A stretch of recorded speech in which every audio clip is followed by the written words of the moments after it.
Donald Trump முன்வைத்திருக்கக்கூடிய புதிய முன்மொழிவின் நிபந்தனைகளும் போருக்கு முழுமையாக தயாராக இருக்கக்கூடிய ஈரானும் ஈரானிய மக்கள் ஈரானிய அரசாங்கத்திடம் விடுத்திருக்கக்கூடிய கோரிக்கைகளும் மத்திய கிழக்கு பிராந்தியம் முழுவதும் அதிகரிக்கும் பதற்ற நிலைமைகளும் ஈராக்கின் குர்திஸ்தான் பிரதேசத்தை இலக்கு வைத்து பிரிவினைவாதிகளுக்கு எதிராகவும் பயங்கரவாதிகளுக்கு எதிராகவும் தொடர்ச்சியான வீரியமான தாக்குதல்களை மேற்கொண்டு வரக்கூடிய ஈரானும் தயாராக இருக்கக்கூடிய ஈராக்கிய எதிர்ப்பு குழுக்களும் டொனால்ட் ட்ரம்பின் ஆபரேஷன் ஃப்ரீடம் நடவடிக்கைகளுக்கு சவுதி அரேபியா அதனுடைய வான்பரப்பை வழங்கவில்லையா?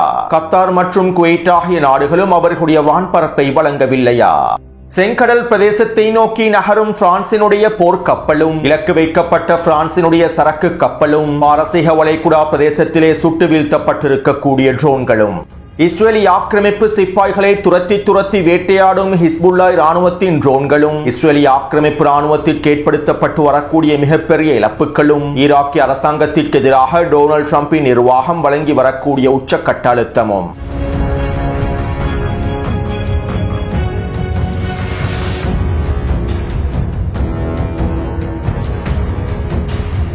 இது ஈரான் அப்டேட்டின் 134வது காணொளியாகும். இன்று மதியம் வெளியிட்ட காணொளியை பார்வையிடாதவர்கள் கீழே இருக்கக்கூடிய லிங்கினை பயன்படுத்தி பார்வையிடுங்கள். மேலும் இன்று மதியம் வெளியிட்ட காணொளியில் ஹெர்முஸ் ஜலசந்தி பிரதேசத்திலே ஈரானினுடைய பாரசீக வளைகுடா ஜலசந்தி ஆணையம் வெளியிட்டிருக்கக்கூடிய அதிரடியான உத்தரவுகள் தொடர்பாகவும் ஹெர்முஸ் ஜலசந்தி பிரதேசத்தினை கப்பல்கள் கடப்பதற்கு குறித்த ஆணையம் விதித்திருக்கக்கூடிய நிபந்தனைகள் தொடர்பாகவும் பல முக்கியமான தகவல்களை பதிவிட்டுள்ளேன். இதற்கு பிறகு ஹெர்முஸ் ஜலசந்தி பிரதேசம் வழியாக கப்பல்கள் பாதுகாப்பாக கடப்பதற்கு ஈரான் விதித்திருக்கக்கூடிய இந்த நிபந்தனைகளை நீங்கள் முழுமையாக தெரிந்து கொள்ள வேண்டும். அப்போது தான் அமெரிக்காவுக்கும் ஐரோப்பிய நாடுகளுக்கும் அடிமை அரபுகளுக்கும் ஈரான் எவ்வாறு பதிலடிகளை வழங்கியுள்ளது, காய் நகர்த்தல்களை மேற்கொண்டுள்ளது என்பதனை உங்களுக்கு தெளிவாக புரிந்து கொள்ள முடியும். சுருக்கமாக குறிப்பிடுவதாக இருந்தால் யாரும் எதிர்பார்க்காத தரமான நிபந்தனைகளை ஈரான் முன்வைத்துள்ளது. இந்த நிபந்தனைகளை முழுமையாக ஏற்றுக்கொண்டால் மாத்திரமே ஹெர்முஸ் ஜலசந்தி பிரதேசத்தின் வழியாக கப்பல்கள் பாதுகாப்பாக கடக்க முடியும். மேலும் இவை தொடர்பான முழுமையான தகவல்களை முன்னைய காணொளியில் பதிவிட்டுள்ளேன். இதனால் முன்னைய காணொளியை பார்வையிடாதவர்கள் தயவு செய்து கீழே இருக்கக்கூடிய லிங்கினை பயன்படுத்தி முன்னைய காணொளியை பார்வையிடுங்கள். அப்போது தான் சில முக்கியமான விடயங்களை உங்களுக்கு தெளிவாக புரிந்து கொள்ள முடியும். அடுத்து அமெரிக்கா ஈராக்கினுடைய புதிய பிரதமருக்கு உச்சழுத்தங்களை வழங்கி வருகின்றது. ஈராக்கிய எதிர்ப்பு குழுக்களை முழுமையாக கட்டுப்படுத்துவதற்கான வேலை திட்டங்களை ஈராக்கினுடைய புதிய பிரதமர் அவசரமாக மேற்கொள்ள வேண்டும் என்றும் ஈராக்கிய எதிர்ப்பு குழுக்களோடு சம்பந்தப்பட்டிருக்கக்கூடிய தலைவர்களை ஈராக்கிய அமைச்சரவையில் இணைத்துக் கொள்ளக்கூடாது என்றும் ஈராக்கிய எதிர்ப்பு குழுக்களோடு சம்பந்தப்பட்டிருக்கக்கூடிய எந்த தலைவர்களும் இணைத்துக் கொள்ளப்படக்கூடாது என்றும் உச்சழுத்தங்களை வழங்கியுள்ளது. அது மட்டுமல்லாமல் ஈராக்கிய எதிர்ப்பு குழுக்களோடு சம்பந்தப்பட்டிருக்கக்கூடிய தலைவர்கள் முக்கியமான தளபதிகள் அனைவரையும் ஈராக்கிய அரசாங்கத்திலிருந்து முழுமையாக நீக்க வேண்டும் என்றும் அவர்களோடு சம்பந்தப்படக்கூடிய நிறுவனங்களுக்கு எதிராக பொருளாதார தடைகளை விதிக்க வேண்டும் என்றும் ஈராக்கிய எதிர்ப்பு குழுக்களுக்கான போராளிகளுக்கான சம்பளங்களையும் அவர்களுடைய நிதி மூலங்களையும் முழுமையாக நிறுத்த வேண்டும் என்றும் இதற்கான ஆரம்ப கட்ட வேலை திட்டங்களை ஈராக்கிய பிரதமர் அவசரமாக மேற்கொள்ள வேண்டும் என்றும் டொனால்ட் ட்ரம்பினுடைய நிர்வாகம் ஈராக்குக்கான அமெரிக்க தூதரின் மூலமாக உச்சழுத்தங்களை வழங்கியுள்ளது. மேலும் ஈரானுக்கு எதிரான அடுத்த கட்ட போரிலே ஈராக்கிய எதிர்ப்பு குழுக்களை முழுமையாக முடக்குவதற்காகவும் அவர்களை தலையிடாமல் இருப்பதற்காகவும் பேச்சுவார்த்தைகளுடைய மத்தியஸ்தராக ஈராக்கையும் இணைத்துக் கொள்வதற்கு அமெரிக்கா எல்லாவிதமான முயற்சிகளையும் மேற்கொண்டு வருகின்றது. இதற்கான கோரிக்கைகளும் ஈராக்கிய அரசாங்கத்திடம் முன்வைக்கப்பட்டுள்ளது. மேலும் இந்த கோரிக்கைகளுக்கான பதில்களை ஈராக்கிய அரசாங்கம் இன்னும் அறிவிக்கவில்லை. பெரும்பாலும் ஈராக்கிய அரசாங்கம் அமெரிக்காவின் இந்த கோரிக்கைகளை முழுமையாக நிராகரிக்கும் என்று எதிர்பார்க்கப்படுகின்றது. ஈரானுக்கு எதிரான போரின் போது ஈராக்கில் இருக்கக்கூடிய எதிர்ப்பு குழுக்கள் குர்திஸ்தான் பிரதேசத்திலும் ஈராக்கிலும் இருக்கக்கூடிய அமெரிக்க நலன்களுக்கு எதிராக 600க்கும் அதிகமான தாக்குதல்களை மேற்கொண்டுள்ளார்கள். அனைத்து தாக்குதல்களும் வெற்றிகரமாக மேற்கொள்ளப்பட்டிருக்கக்கூடிய தாக்குதல்களாகவும் 600க்கும் அதிகமான அமெரிக்காவினுடைய நலன்கள் சேதமடைந்திருப்பதாகவும் தெரிவிக்கப்படுகின்றது. அது மட்டுமல்லாமல் ஈராக் பக்தாத் இராணுவ தளத்திலிருந்தும் அமெரிக்க இராணுவம் முழுமையாக வெளியேறியது. ஈராக்கிய எதிர்ப்பு குழுக்கள் தொடர்ச்சியான தாக்குதல்களை மேற்கொண்டே அமெரிக்க இராணுவத்தையும் துரத்தி அடித்தார்கள். மேலும் குர்திஸ்தான் பிரதேசத்தில் இருக்கக்கூடிய அமெரிக்காவுக்கு சொந்தமான இராணுவ கட்டளை தளங்களிலும் அமெரிக்காவுக்கு சொந்தமான எண்ணெய் கிணறுகளையும் முழுமையாக சிதைத்தார்கள். எனவே மீண்டும் ஈரானுக்கு எதிரான போர் ஆரம்பிக்கப்படும் சந்தர்ப்பத்தில் ஈராக்கிய எதிர்ப்பு குழுக்கள் மிக முக்கியமான இடத்தை பிடிக்கப் போகின்றார்கள். மேலும் ஈராக்கிய எதிர்ப்பு குழுக்களுடைய தாக்குதல்களை அமெரிக்காவினால் சமாளிக்க முடியவில்லை. ஈராக்கிய எதிர்ப்பு குழுக்களை பலவீனப்படுத்தாமல் குர்திஸ்தான் பிரிவினைவாதிகளை பயன்படுத்தி ஈரானுக்கு எதிரான தரைவழி தாக்குதல்களையும் மேற்கொள்ள முடியாது. எனவே ஈரானுக்கு எதிரான அடுத்த கட்ட போருக்கு முன்பு ஈராக்கிய எதிர்ப்பு குழுக்களை முழுமையாக முடக்க வேண்டும் என்கின்ற நோக்கத்திற்கு அமைவாகவே அமெரிக்கா தற்போது அனைத்து காய் நகர்த்தல்களையும் மேற்கொண்டு வருகின்றது. அடுத்து தெற்கு லெபனான் பிரதேசத்திலே இஸ்ரேலிய ஆக்கிரமிப்பு தொடர்ச்சியான வான்வழி தாக்குதல்களை மேற்கொண்டு வருகின்றது. அதேபோன்று ஹிஸ்புல்லா இராணுவத்தினரும் இஸ்ரேலிய ஆக்கிரமிப்புக்கு எதிரான தொடர்ச்சியான வீரியமான தாக்குதல்களை மேற்கொண்டு வருகின்றார்கள். இதற்கமைவாக கடந்த 24 மணித்தியாலங்களுக்குள் ஹிஸ்புல்லா இராணுவத்தினர் 25க்கும் அதிகமான தாக்குதல்களை மேற்கொண்டுள்ளார்கள். மேலும் கடந்த 24 மணித்தியாலங்களுக்குள் ஹிஸ்புல்லா இராணுவத்தினர் மேற்கொண்டிருக்கக்கூடிய தாக்குதல்களினால் 40க்கும் அதிகமான இஸ்ரேலிய ஆக்கிரமிப்பு சிப்பாய்கள் படுகாயமடைந்திருப்பதாக இஸ்ரேலிய ஆக்கிரமிப்பு ஊடகங்கள் ஒப்புக்கொண்டுள்ளன. இதற்கமைவாக நேற்றிரவு ஹிஸ்புல்லா இராணுவத்தினர் கியாமினுடைய எல்லை பிரதேசத்திலே நிலை கொண்டிருக்கக்கூடிய 3 புல்டோசர் வண்டிகளை இலக்கு வைத்து ட்ரோன் தாக்குதல்களையும் கவசதிர் பேவுகணை தாக்குதல்களையும் மேற்கொண்டுள்ளார்கள். இந்த தாக்குதல்களிலே 3 புல்டோசர் வண்டிக்குள்ளும் இருக்கக்கூடிய 6 சிப்பாய்களும் முழுமையாக அளிக்கப்பட்டிருப்பதாக தெரிவிக்கப்படுகின்றது. மேலும் புல்டோசர் வண்டிகளும் சிதைக்கப்பட்டுள்ளன. அதேபோன்று தேர்சிரியன் பிரதேசத்திலே நிலை கொண்டிருக்கக்கூடிய இஸ்ரேலிய ஆக்கிரமிப்பு சிப்பாய்களை இலக்கு வைத்தும் குறித்த பிரதேசத்திலே நிலை கொண்டிருந்த நேமர் போர் வாகனம் ஒன்றை இலக்கு வைத்தும் ட்ரோன் தாக்குதல்களையும் கவசதிர் பேவுகணை தாக்குதல்களையும் மேற்கொண்டுள்ளார்கள். ஹிஸ்புல்லாவினுடைய ரதுவான் படைப்பிரிவினர் குறித்த பிரதேசத்திற்குள்ளே அதிரடியாக நுழைந்து ஆக்கிரமிப்பு சிப்பாய்களை சுற்றி வளைத்து இந்த தாக்குதல்களை மேற்கொண்டுள்ளார்கள். இந்த தாக்குதல்களிலே குறைந்தது 10 இஸ்ரேலிய ஆக்கிரமிப்பு சிப்பாய்கள் கொல்லப்பட்டும் படுகாயங்களுக்கு உள்ளாக்கப்பட்டிருக்கலாம் என்றும் தெரிவிக்கப்படுகின்றது. மேலும் 4 ஹெலிகாப்டர்கள் களமிறக்கப்பட்டு இஸ்ரேலிய ஆக்கிரமிப்பு சிப்பாய்கள் அள்ளிச் செல்லப்பட்டிருப்பதாக தெரிவிக்கப்படுகின்றது.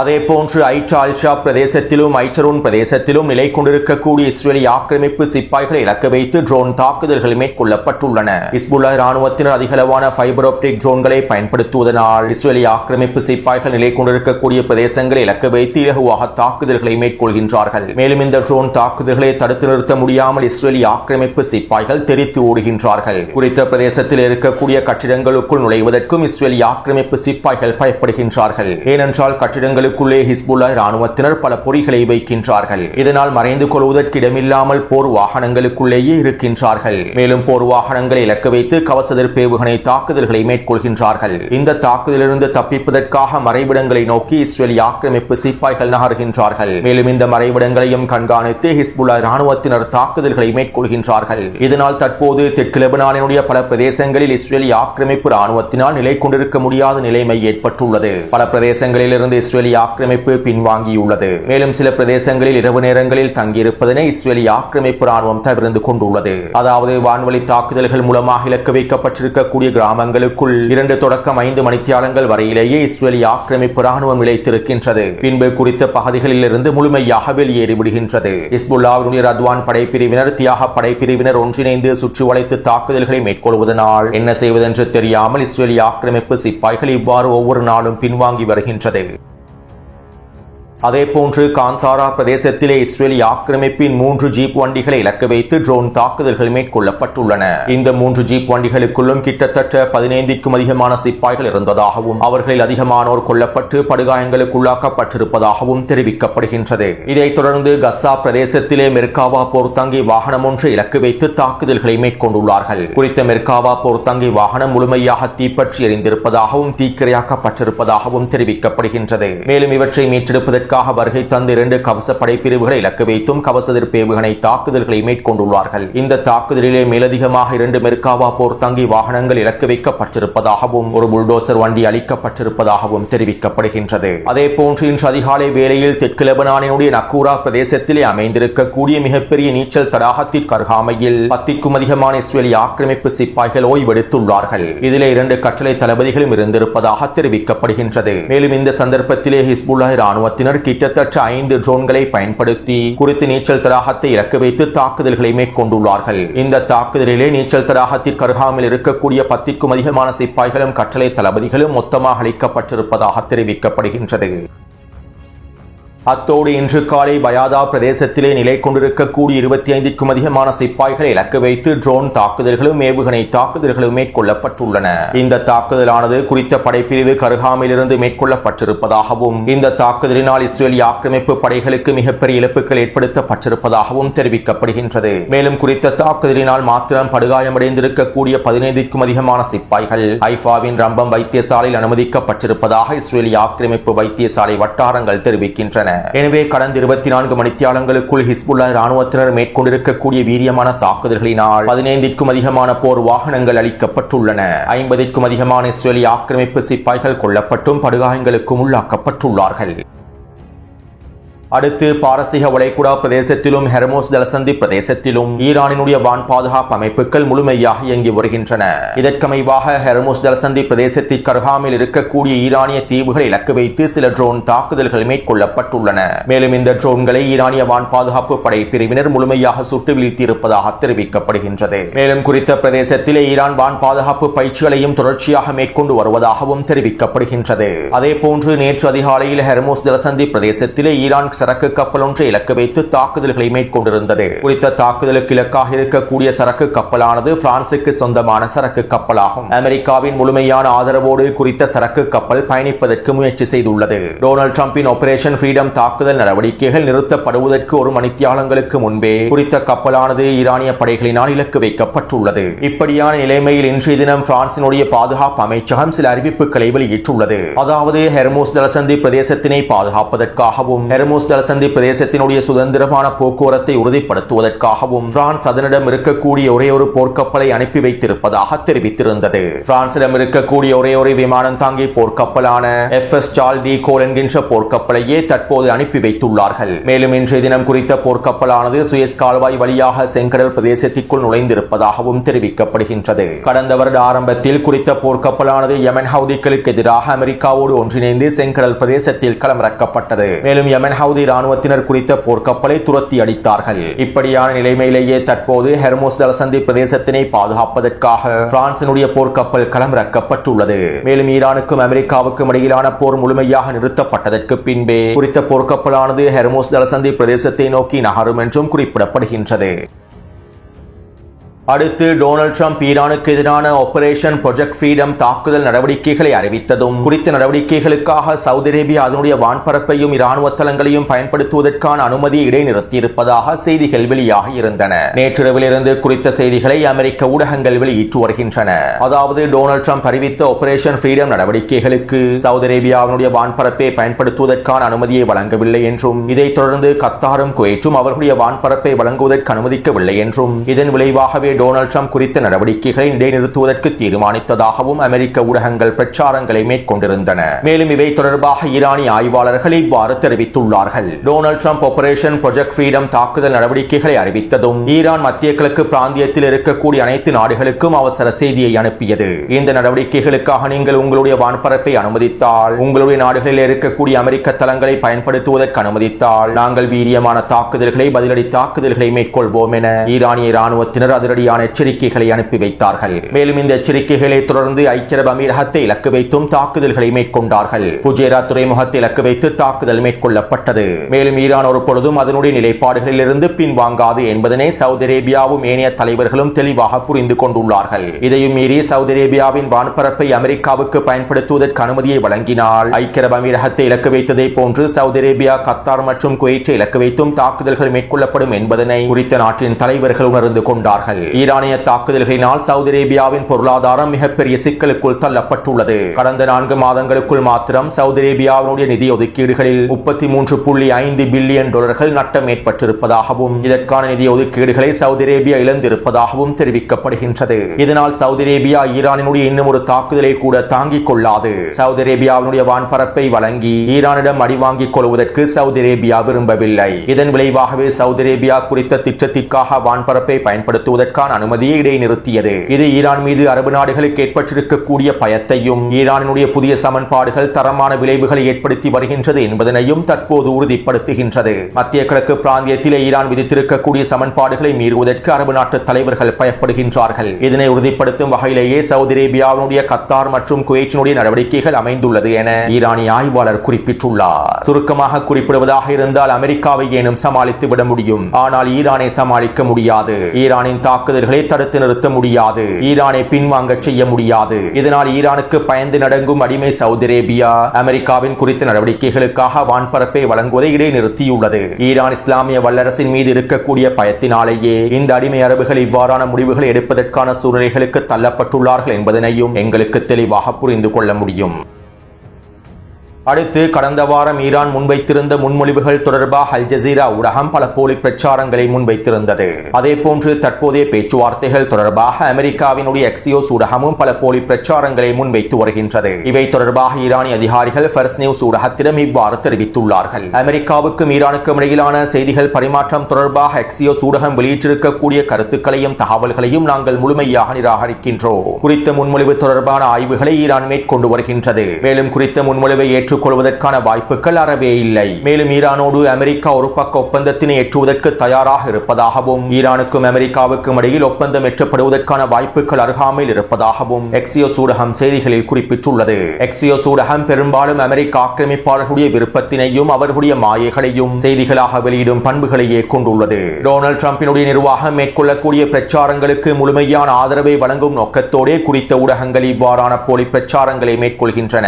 மேலும் குறித்த பிரச்சாரங்கள் அனைத்தும் போலியானவை என்பதனையும் அனைத்து தரப்பினரும் தெளிவாக புரிந்து கொள்ள வேண்டும் என ஈரானிய அதிகாரி ஃபர்ஸ்ட் நியூஸ் ஊடகத்திடம் தெரிவித்துள்ளார். அதேபோன்று ஈரானினுடைய மூத்த இராணுவ ஆய்வாளர் பேராசிரியர் முகமது மராந்தி அவர்கள் இவ்வாறு தெரிவித்துள்ளார். டொனால்ட் ட்ரம்பும் அவருடைய நிர்வாகமும் சர்வதேச சந்தையில் எண்ணெய் விலையை குறைப்பதற்காகவும் அவர்களுடைய போலி பிரச்சாரங்களுக்கு வலு சேர்ப்பதற்காகவுமே எக்ஸியோஸ் என்கின்ற ஊடகத்தை பயன்படுத்துகின்றார்கள். எக்ஸியோஸ் ஊடகமானது மொசாட் உளவாளிகளால் வழிநடத்தப்படக்கூடிய ஊடகமாகும். மேலும் இந்த பிரச்சாரங்களின் மூலமாக சர்வதேச சந்தையில் தாக்கத்தினை ஏற்படுத்தி எண்ணெய் விலையையும் பாரிய அளவில் குறைத்துவிட்டு சீனாவுக்கான விஜயத்திற்கு முன்பு ஈரானுக்கு எதிரான தாக்குதல்களை மேற்கொள்வதற்கே இவர்கள் திட்டமிடுகின்றார்கள். மேலும் இவ்வாறு சீனாவுக்கான விஜயத்திற்கு முன்பு ஈரானுக்கு எதிரான தாக்குதல்கள் மேற்கொள்ளப்பட்டால் அவற்றை முழுமையாக எதிர்கொள்வதற்கும் இதற்கான உச்ச பதிலடிகளை வழங்குவதற்கும் ஈரானிய இராணுவத்தினர் தயாராகவே இருக்கின்றார்கள். இந்த போலி பிரச்சாரங்களை மேற்கொண்டு விட்டு நாங்கள் ஒப்பந்தம் ஒன்றை முடிப்பதற்கு நெருங்கிவிட்டோம் என்கின்ற செய்திகளை பரப்பிவிட்டு ஈரானுக்கு எதிரான தாக்குதல்களை மேற்கொள்வதற்கு அமெரிக்கர்கள் திட்டமிட்டிருந்தாலும் இந்த திட்டங்களையும் நாங்கள் முழுமையாக முறியடிப்போம். மேலும் நாங்கள் அனைத்திற்கும் தயாராகவே இருக்கின்றோம் என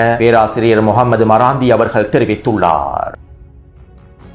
அத்தோடு டொனால்ட் ட்ரம்பினுடைய நிர்வாகம் முன்வைத்திருக்கக்கூடிய நிபந்தனைகள் தொடர்பாக சில தகவல்கள் வெளியாகியுள்ளன. அதாவது ஈரானுக்கான ஒரு புதிய பேச்சுவார்த்தை கட்டமைப்பு உருவாக்கப்படும். மேலும் ஈரான் அணு ஆயுதங்களை நாடவில்லை என்பதனை உறுதி செய்ய வேண்டும். ஈரானுக்குள்ளே இருக்கக்கூடிய அணுசக்தி தளங்களை முழுமையாக அளிக்க வேண்டும். யுரேனியம் கையிருப்புகளை ஒப்படைத்து விட வேண்டும். யுரேனியம் செறிவூட்டல்களுக்கான 20 ஆண்டு கால தடையை ஏற்படுத்த வேண்டும். ஹெர்முஸ் ஜலசந்தி பிரதேசத்தினை முழுமையாக திறக்க வேண்டும். எந்தவிதமான கட்டணங்களும் மறவிடப்படக்கூடாது. இவை தொடர்பான பேச்சுவார்த்தைகள் ஒரு மாதத்திற்கு நடைபெறும். மேலும் இந்த நிபந்தனைகளுக்கான ஆரம்ப கட்ட சம்மதத்தினை ஈரான் வழங்கினால் இன்னும் ஒரு மாதத்திற்கு யுத்த நிறுத்தம் நீடிக்கப்பட்டு பேச்சுவார்த்தைகள் மேற்கொள்ளப்படும் என டொனால்ட் ட்ரம்பினுடைய நிர்வாகம் புதிய முன்மொழிவிலே தெரிவித்துள்ளது. மேலும் இந்த தகவல்களையும் அமெரிக்க ஊடகங்களே வெளியிட்டுள்ளன.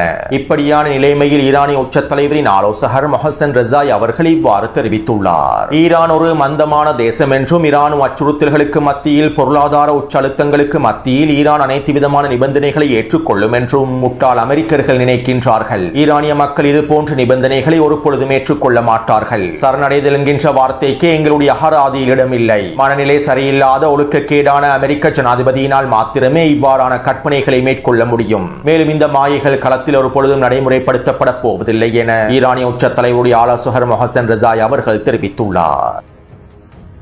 அத்தோடு ஒவ்வொரு நாளும் தெஹ்ரானிலும் ஏனைய பிரதேசங்களிலும் ஈரானிய மக்கள் ஒன்று கூடி ஈரானிய அரசாங்கத்திற்கான ஆதரவை வெளிப்படுத்தி வருகின்றார்கள். மேலும் இந்த ஆதரவு பேரணிகளில் கலந்து கொண்டிருக்கக்கூடிய ஈரானிய தாயொருவர் இவ்வாறு தெரிவித்தார். ஈரானின் வெளியுறவுத்துறை அமைச்சர் அப்பாஸ் அரக்ஷி அவர்களே, ஈரானின் பேச்சுவார்த்தை குழுக்களே, ஈரானிய மக்கள் சார்பாக நான் ஒரு விடயத்தினை தெரிவித்துக் கொள்கின்றேன். நீங்கள் இறைவனை முழுமையாக நம்பினால் தியாகிகளுடைய இரத்தத்தை மிதிக்காதீர்கள். அமெரிக்க ஆக்கிரமிப்பாளர்களோடு பேச்சுவார்த்தைகளை மேற்கொள்ளாதீர்கள். ஈரானிய மக்களாக எங்களுக்கு இந்த பேச்சுவார்த்தை தேவையில்லை. நாங்கள் பேச்சுவார்த்தைகளை விரும்ப போவதும் இல்லை. நாங்கள் இறைவன் மீதே முழுமையான நம்பிக்கையை வைத்துள்ளோம். எங்களுடைய இந்த மண்ணுக்காகவும் தேசத்திற்காகவும் தியாகம் செய்வதற்கு நாங்கள் தயாராகவே இருக்கின்றோம். இதனால் இந்த பேச்சுவார்த்தைகளை தூக்கி எறிந்து விடுங்கள். நாங்கள் போருக்கு முழுமையாக தயாராகவே இருக்கின்றோம். நீங்கள் இறைவனை முழுமையாக நம்புபவர்களாக இருந்தால் இந்த பேச்சுவார்த்தையில் இருந்து முழுமையாக விலகி விடுங்கள் என ஈரானிய தாயொருவர் ஈரானிய அரசாங்கத்திடம் கோரிக்கைகளை முன்வைத்துள்ளார். மேலும் இதே கோரிக்கைகளை தான் அதிகளவான அணிதிரண்டிருக்கக்கூடிய ஈரானிய மக்களும் விடுத்திருந்தார்கள். பல ஈரானிய ஊடகங்களிலும் ஈரானிய மக்கள் இதே போன்ற கருத்துக்களையே வெளியிட்டு வருகின்றார்கள். அனைத்தையும் தியாகம் செய்வதற்கு நாங்கள் தயாராகவே இருக்கின்றோம். இதனால் பேச்சுவார்த்தைகளை தூக்கி எறிந்துவிட்டு போரை ஆரம்பியுங்கள் என ஈரானிய தலைமைகளுக்கு ஈரானிய மக்களே உச்ச அழுத்தங்களை வழங்கி வருகின்றார்கள்.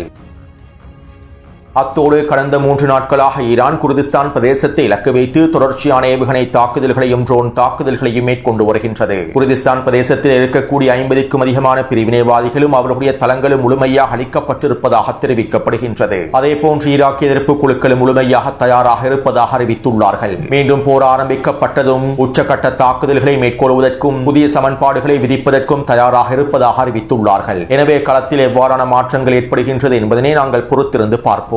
அத்தோடு இந்த காணொளி தொடர்பான கருத்துக்களை பதிவிடுங்கள். தொடர்ந்தும் என்னுடன் இணைந்திருங்கள். நன்றி, வணக்கம்.